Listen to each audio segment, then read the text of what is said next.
Good day, ladies and gentlemen. Welcome to Drux Milan Unboxing. Today I managed to grab hold of Kevin Lerena because there's a big buzz here at Emperor's Palace at the weigh-in. And Kevin, welcome to the show. There's been a lot of water under the bridge. Most definitely. Last time we spoke was December 2020. A lot's happened since then, Drux. But yeah, looking forward to the challenge and always great to chat to you. Quickly touching on your career as a cruiserweight, which is over now for all intents and purposes. You've had a very good run there. The big fights like Breeders, Makawu, Okoli didn't materialize, but on the plus side, you had a great run as IBO champion. You were ranked in the top 4 in the world by 2 of the most prestigious and respected ratings in the world, the Ring and Transnational Boxing Rankings Board. And more importantly, you became a very big local star here in South Africa, and you also hopefully made some good money. What are your feelings now, looking back at your cruiserweight career? No, it was great. It helped me get instead for this heavyweight role that I'm playing now. And Cruiserweight was great. Some of those big fights didn't materialize, like Okoli, Makabu, Breeders, and those definitely fights that I definitely wanted. Sometimes 2 different promoters, 2 different TV networks, sometimes it just doesn't materialize. But listen, who knows? Those guys could be moving up to heavyweight and those fights could be made in the near future. So for me, right now, I'm focused on heavyweight. I got rid of Bogdan Dinu. My last fight at heavyweight, he fought Jarrell Miller, Kubrat Pulev, to name a few guys. So now we've got a bigger task ahead of us, and that's all I'm focused on. I'm focused on getting to the heavyweight top 10 and challenging for a heavyweight world title, which I will. The question that I have is, obviously as a heavyweight you have to bulk up the conditioning part, the physical part.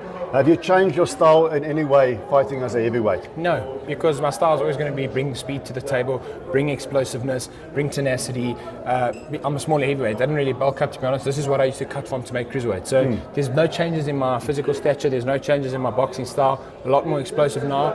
I don't need to cut the weight, so I'm not feeling as drained. I'm just feeling a lot more energetic, and I believe, yes, I'm a small heavyweight, but I'm one that will present a lot of problems for the big men. I'm going to throw a few names in the heavyweight division out there for you, and then you just tell me in a sentence or 2, what do you think of him as fighters? Tyson Fury. Terrific fighter, great ring generalship, hard man because he's a big man, very hard to fight him because he's a good boxer too. He's obviously got decent power behind that punch too, so he's a great fighter. Alexander Usyk. Terrific fighter.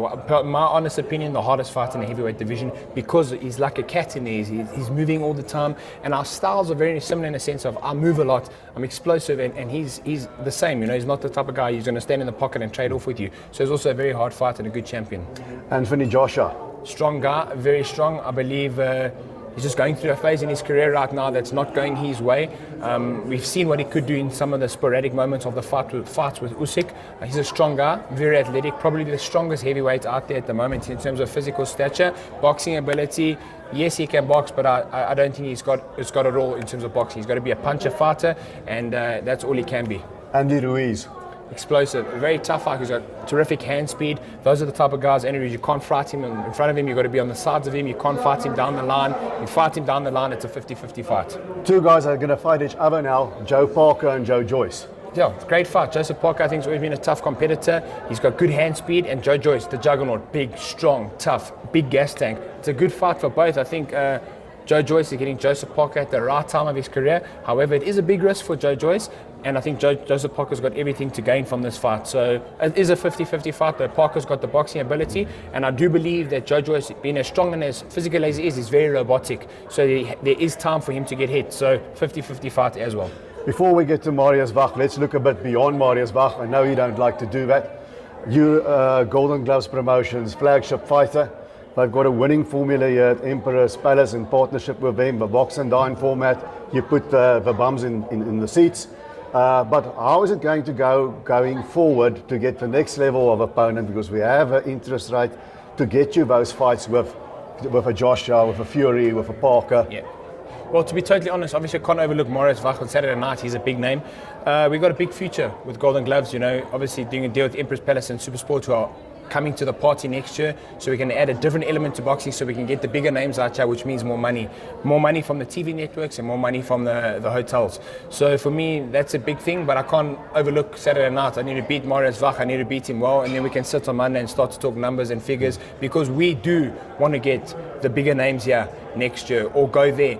We can't bring the bigger names here when the exchange rate is 17 to 3 and you've got to pay a guy $500,000. It virtually becomes impossible. So it's all about the TV networks backing us, as well as the casino at the moment, Empress Palace. So we're grateful for them, and hopefully we can be in lucrative talks on Monday after my victory, so we can bring those big fights here.